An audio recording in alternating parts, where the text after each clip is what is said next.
Shooting podcast. We're back. We're live for another episode, man. We're doing it. Before I get into this, I think it's really important to tell you, if you're watching this, so I went out, so Brandon said, hey man, we really need this mic. All right, you need to go get this mic. And so dropped everything I was doing. All right, really busy day. Went and got the mic, and he said, oh man, I forgot my laptop today. So this mic is just for show, but I paid money for it, so it's gonna sit here, and it's gonna mind its business. It's gonna look good. So we're mic'd up here. It's still gonna work out either way. So, since the last podcast, some cool stuff has happened, to be honest. And I wanted to give a quick recap. I went out to Utah with Utah Hoops Club. My man Matt Montgomery brought me out there, and it was incredible, man. It was incredible. It was my first time in Utah. I had never been to Utah before. It's the furthest west I think I've ever been.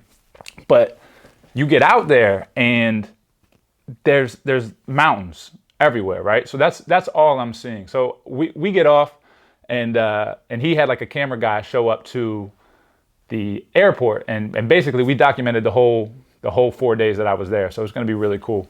But he showed up to the airport, so like he's videotaping me as I get my bags and walking through and all this kind of stuff, which awkward, you know.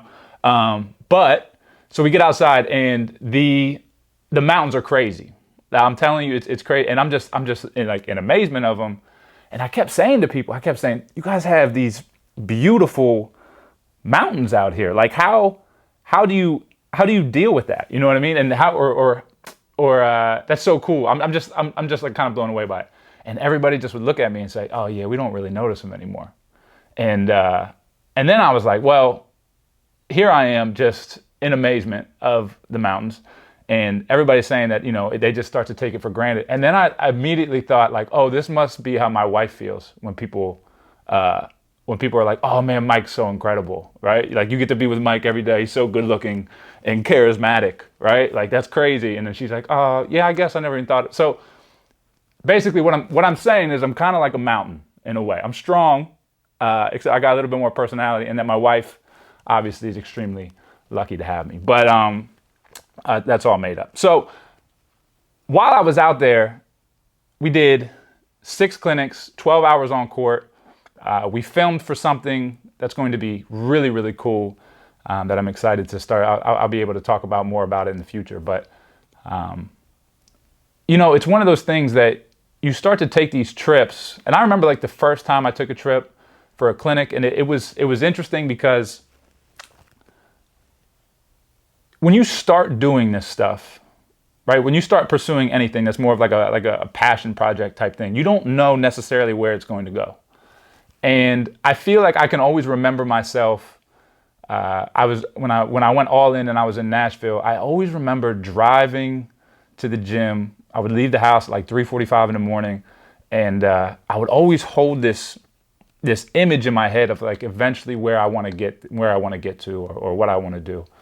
And it's interesting because all of this that's starting to happen more and more was all part of that. Right. And it's not nearly where I want to get with it, but it's still really, really cool to think about kind of, you know, where you started just trying to build a clientele, to going to a place like Utah for multiple days and, you know, doing multiple clinics on top of, you know, some other content type things. And it's just cool sometimes to stop and think about, you know, where you're going, because I think with anything that we do, it can be kind of a natural thing to almost think at times like, oh, I'm stuck. Maybe I'm not progressing as fast. But if you start to really think about, you know, the momentum any of us can start to build, it's a cool thing. And, you know, I started to think, I had a parent. So I landed back home from Utah Saturday, and then went off to DC for some training. And I had a parent that he asked, he was like, hey man, how did you start building your clientele? And I think I said this on the very first podcast, but I started training, teaching shooting from Craigslist. Like that's how I didn't have social media. So I was like, oh man, well, somebody needs a service. I'm just going to make the worst Craigslist ad of all time. Right. And then I started getting clients that way. But with that, some interesting stories. Right. So I'll tell you, and this is a super embarrassing one. I'm so excited to do this. Like if my wife could tell you just how excited I was to start doing this. And you know how people will send replies back like scamming people, or you'll hear about people that have gotten scammed out of thousands of dollars through different things, whether it be Craigslist or email chains, whatever. I get this response, and this is how naive I was. I get this response, and this guy was like, "Hey man, want to send you X thousands of dollars. I'm going to send my kid your way." And there was some caveat in there about how he would end up getting some of the money back or whatever. And at the time, I'm just ready to work, man. I'm like, I said to my wife, I'm like, they want to send me X thousands of dollars. This is great. This is how this training thing works, right? I'm ready. And she said, well, let me see that email that they sent. She was very calm about it. And she opened up the email and she was like, well, Mike, you see how there's spelling mistakes throughout this entire email, and you see how they want you to send money back, and you see I was like, yeah, I see it. She's like, yeah, they're scamming you, Mike. This isn't a real thing. And I've never told that story publicly because it's extremely embarrassing, first of all. But like I was that excited, you know? I was that excited to go to work and do what I love to do. But eventually I did find real people on there, build a client base through Craigslist, and then through that, word of mouth and all that kind of stuff. It's so interesting because I remember the first couple of people that I worked with, man, I had zero idea what I was doing, right? I could just shoot the basketball, so I thought just because I could shoot, I was golden. Oh, I could shoot, I could teach it, and then it couldn't be further from the truth.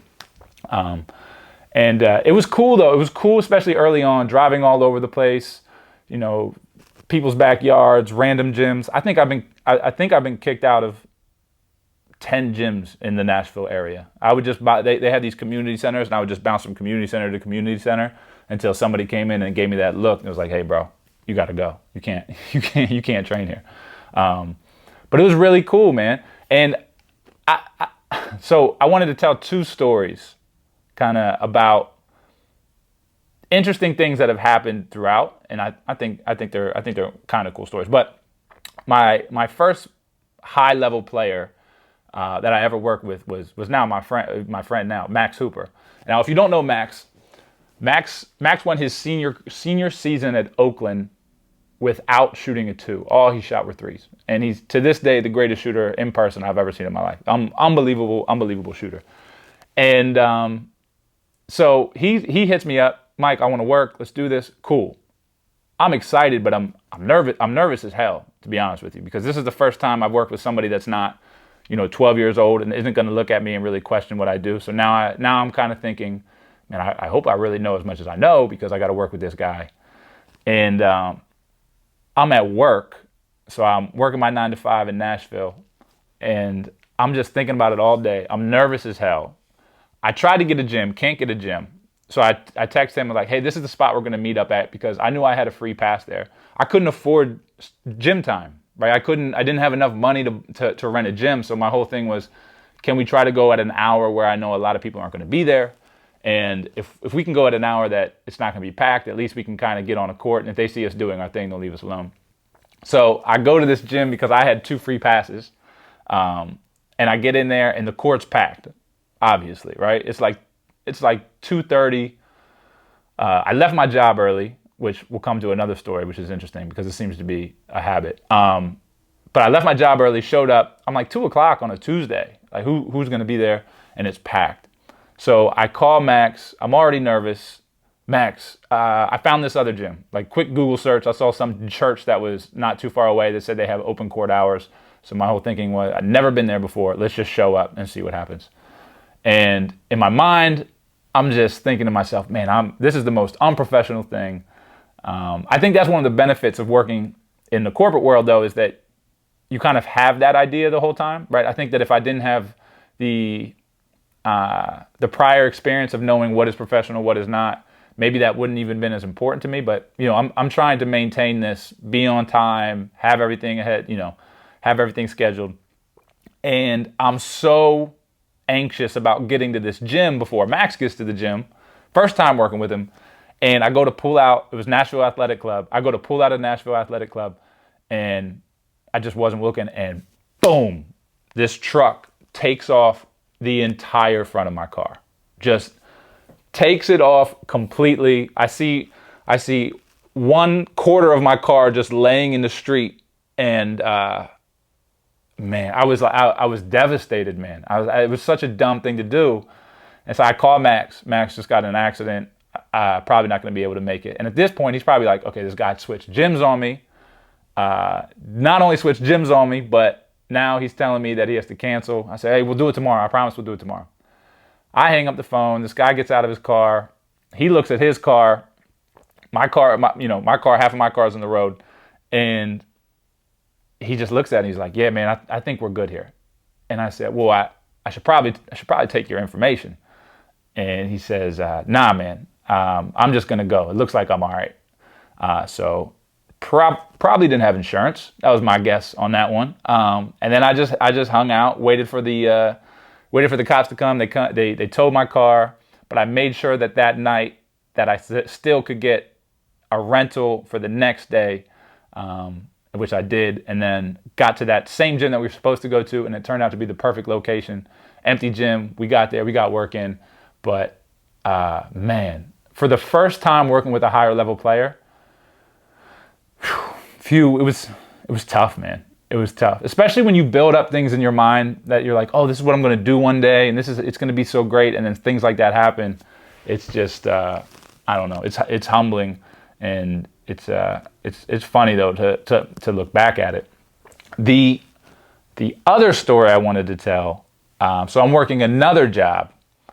And at this point, I had started to work with more and more guys, higher level guys, but hadn't worked with a really, really high level guy, like an NBA guy. And so I'm at work, and it's like 10 in the morning, and I get a call. And, hey, so-and-so wants to get in the gym with you. You want to do that anytime? I'm like, yeah, man, heck yeah. So I'm sitting at my desk. Yes, absolutely. All right, cool. How does 1 o'clock sound?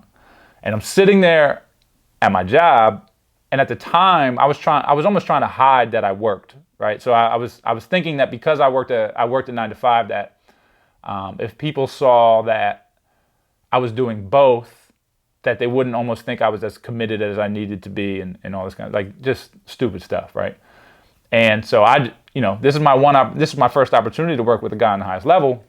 I'm there. 1 o'clock, where? All right, cool. I remember I went into my boss's office like, hey, I gotta leave for lunch a little bit early, and I might be just a little bit longer, but I'll be back. And I left, so no traffic to get there, 30 minutes, right? 30 minutes. Get there, no traffic. Show up. Court's being used where we need to be. So like, hey man, we're probably gonna have to wait another half hour. I'm like, all right, yeah, cool. I'm trying to be as cool as possible, but I know I'm on the clock, man. Like I'm literally on the clock. I left, told them I'd be going just a little bit longer. All right, half hours, all right, I could swing a half hour. Comes back, hey, it's gonna be just a little bit longer. All right, yeah, no problem. We'll wait a little bit longer. So it turns out we get on the floor. I think we get on the floor at 2 o'clock. Supposed to be on the floor at 1. We get the workout in. Goes phenomenally. Really, really good time. I'm still to this day super glad I did it. And but by the time we finish up, it's 3 o'clock, 3:15. We're talking after. By the time we get out of this gym and all this kind of stuff, it's like 3:30. So I left at like noon, and now it's 3:30. So I've been gone 3.5 hours, and I know I have to get back. And I'm just thinking to myself, man, I hope to God nobody's paying attention just how long I've been gone. And hit rush hour traffic, so now it takes like another hour to get back. So I end up sliding back into the office with like half hour, 45 minutes left in the day. And no, didn't shower, just put my work clothes back on. Didn't shower, stunk, I'm still sweating. Sit down in my chair, and nobody says a word, man. Nobody says one thing. And in my head on the whole way there, I was building this whole thing up to be like, oh man, this is it. Like they're going to ask me to leave. I'm I'm thinking, what's my backup plan going to be? What are they going to say in terms of, hey, you can't work here? Just nonsense, just complete nonsense. Slid back in my chair, and nothing ever came of it. I just remember I stayed later that night because I felt like I had to. I thought to myself, well, maybe somebody did notice, so I'm going to stay later than I'm ever used to staying. So, it's just crazy, man, to start to think about those things, and then now, how things have changed in terms of things kind of work out more on your time the more established you get, right? It's not at the drop of a hat, hey, you need to come here, you need to come there. But at the same time, man, that's the fun part of it, right? It's new, it's exciting, you're chasing it, you're willing to do whatever it takes, driving 2 hours for an hour of training, all that kind of stuff, man. So, but yeah, that past week in Utah just kind of made me think about, I have stories beyond stories about stuff like that, but it just made me think, just how cool it is to continue to just push forward and trying to reach that ultimate vision, right? So I talk about it a lot of thinking of it and not, or thinking from it and not of it, meaning thinking as if, your end vision is inevitable. It's done in a way, right? And that if you can start to hold on to what that looks like and what that feels like, and you can do that every day, man, you're going to start to, what Neville Goddard calls is build up these, the bridge of incidents to eventually get there. And it's one of those things that if you just have that faith that, hey man, this is going to work out. I know it's going to work out because I've seen it, and I know that I'm going to get there. Everything else will kind of start to happen how it's supposed to happen. And I don't think there's any blueprint for it. I was in a workout with my man Jeff today, and we finished the workout, and I said to him, he said something to me about, hey, the time is now. And I pulled him back for a second. I said, it's the time isn't now. I said, you already know what it is you want, and you've seen yourself in that spot already. I said, don't put pressure on the moment as if your time is now, because you have no idea how you're going to get to that end vision of yours, right? This could be it, maybe it's not it. But putting all this undue pressure on yourself as if it has to happen, you're kind of acting by this force rather than like just letting the flow of everything occur. So I just thought it was really interesting, man. I had a phenomenal time out there. I would move to Utah for sure. It was a little cold, but it's legit out there. The only other thing, the elevation, I started talking out there and immediately lost my breath, which was crazy. I did not think that was going to happen, but it did. I also, for the first time in my life, and this is going to be a shock to a lot of people, I really got to know Chick-fil-A out in Utah, and I've never really eaten Chick-fil-A before because my wife has a peanut allergy and they fry in peanut oil, so I stay away from it. But I was just eating the grilled nuggets all week out there. Life-changing, man. Really, really, really good, man. So big shout out to Chick-fil-A, because now I understand why people wait in line for generations. It seems like sometimes that line, I don't know if I would wait in line that long, but the chicken is pretty good. So what I kind of wanted to get into was just almost like an FAQ in a way. So what a terrible transition. Anyway. But no, I get a lot of questions about certain things, and I think that my mistakes and things that I've done in the past that I now look back on and say, oh, I didn't need to do it that way, or I should have, or this would have been easier. I think that could be of benefit to a lot of people, as I know a lot of coaches and trainers watch this, and then players as well, right? And my mom. So one of the most common questions I get is, what is the best drill for? And then you can say, fill in the blank. So we'll make the question, what is the best drill for range? What is the best drill for shooting off the dribble? What is the best drill for shooting with a defender? Like all this kind of stuff. And I used to think it was all about the drill. I used to think that there had to be the perfect drill for everything. And the truth of the matter is, the answer to that question is infinite. The perfect drill is the one that caters to the person that you're working with and allows them to understand truly what is happening within what you're trying to do. So for example, if you're trying to build range, right? It doesn't really matter what position you put a player in if they don't understand how they have to move the ball, right? Let's just say load the wrist to take away a variable, move the ball up their body and keep the ball in front, move the ball quickly, release the ball on the way up. That's really what we need to start to do in terms of building range, because we need to cut down on as many variables as possible. If a player doesn't understand that, and we think that we need to always implement a drill in order to magically make them have more range, we're actually doing a disservice to the player, in my opinion. I think that we only can get better and better and better if we have a true understanding of what it is that needs to be done, right? Not just from like a surface drill level, but from what your body is doing. You know what I mean? It's one of those things that I used to be extremely guilty of trying. Hey, my dog's barking. I used to be extremely guilty of trying to find drills. Man, we'll keep this all in. Every time a FedEx driver drives by, my dog thinks that they're here to blow our house up. I'm not sure what it is, man, but a FedEx or a UPS driver didn't used to be that way until COVID. So I don't know what it is. Anyway, I used to think that I had to invent drills in order to, one, stay relevant, because you're kind of in that, oh, I need attention, you know what I mean? And two, because I thought that's what was needed when I'm working with a player was drills. What I've come to find is that far more important than any drill is going to be my personal understanding of what needs to happen or what that player needs to work on, and then how I'm going to communicate it to them. How am I going to get this to them? How am I going to get this information to them in a way that could be, will be extremely valuable to them and be something that they can connect to?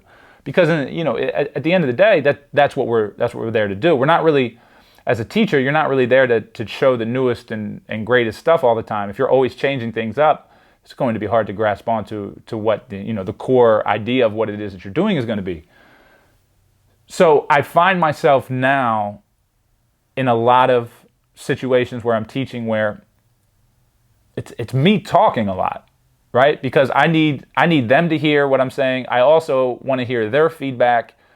And, I've had lessons or you have lessons where we're doing one dribble pull-ups for an hour from different sides of the floor, trying to just understand really small nuances in terms of what we're doing, whether that be, let's keep posture, let's back foot push, dribble close to the body, right? But you can start to have all of these things build up within the most simple drill you could imagine. And it's not the drill that's the magic, it's the understanding of what's happening, right? So I'll tell players, listen, we make shots before we shoot them. So we make shots with how we prepare. Our preparation is everything. And I kind of like to think everything flows together like almost like some big dance in a way. But once you understand the basic concepts of how we want the ball to move, you know what I mean? We want that ball traveling relatively in one direction, just limit direction changes, release on the way up, having that wrist loaded, etc., all that kind of stuff. But once we start to understand that, now it's about putting it together in different situations. So that's out of the way. We got that. How do we start to build off of it, off the dribble, off the move? And so when we're off the dribble, we can start to incorporate things in that really small amount of space that a person from the outside looking from the outside may say, "Oh, that's a very simple drill," right? Whereas the shooter may say afterwards, "Man, I've never thought about that much within that small space of time." So we could do a one dribble pull up where we're going to focus on our posture. We're going to focus on keeping that head up so that we're lending ourselves to, when it's time to shoot, our body doesn't have to get out of the way. We're going to focus on the back foot push, right? Trying to extend downhill quickly and not lose that posture. We're going to work on our dribble step timing. We're going to try to take a really big first step, right? But we're going to try to keep that ball relatively close to the body. So we're always going to cover that same amount of space. We're not going to pull that ball too far out in front of us. And because of that, we're now setting ourselves up to pick the ball up in pretty much the same place every time, get to our one position before the second foot hits, and now we're all ready to go, right? We just did all of our preparation. And so if you think about in a one dribble pull-up, how much is going on there. It's no wonder that you could spend an hour on that stuff. By the time you went right hand and left hand, did a 1-2 and then a 1-2 with the small hop, I mean, you're looking at an hour of work where a player probably thought about things they'd never even thought about. So my biggest piece of advice on this is, don't seek drills, seek understanding. It's the understanding of the nuances in this game that will be just so big, like resulting in just such big results at the end of the day. And I think like everything, I always bring basketball back to life, but I think it's the same thing, right? It's never about these quick fixes. It's never about, what's going to make me this amount of money in a really relatively short time. No, man, like learn how to do it, understand how to make it, so then you could do it again and again and in a different way, and you'll start to see that these things all kind of connect together. And it's why I love teaching so much, because to me there's so many symmetries between this game and life in general and interacting with people. And the more you dive in to your craft, and the more you're able to relay that knowledge that you've built up in hundreds of ways, you're setting yourself up to be so extremely valuable in the long run, because no matter what person is put in front of you, you're going to be able to help in some capacity. And that should be the goal, right? That should be the goal. But you only get to that goal should you have such a deep understanding of what it is you're teaching. And there will be undoubtedly the urge to go the opposite way with things, because I know that we're in a more instant time than ever, where you can get a heck of a lot of attention for certain things on the internet or whatever, especially with teaching. But if you're really invested in what you want to become, or you want to become great at it, that short, really sweet, but very surface level stuff will be awesome for the attention aspect. It won't be so great when you have a kid in front of you, or whether you have 50 kids in front of you looking for advice on what to do, right? So, man, I'm excited about this podcast moving forward. This is the first one on camera and solo. I think it's really, really cool, and I appreciate everybody's feedback. It's been awesome to hear people both commenting, and I've had people call me, like friends, subscribers, saying, when's the next podcast coming out? Man, I'm really enjoying it. People have just been going through it, which has been really cool. And I think that this setup it's really cool. Like I said, it's another part of the journey where you'll look back, or I'll look back, and we'll see this is where another step kind of happened, because this isn't anything that I would have thought would have eventually come to light. So that's it for this one. Until next time, I appreciate you guys. Just to let you know, Keep Shooting subscription is doing incredibly well. That's the timer. Keep Shooting subscription is doing incredibly well, and I really, really would encourage you, if you even want to learn shooting in the slightest bit, to sign up for it. We're seeing amazing results all over the world, and that will be the sponsor. The Keep Shooting subscription is the sponsor, because I don't have to pay for it. So until next time, guys, keep shooting.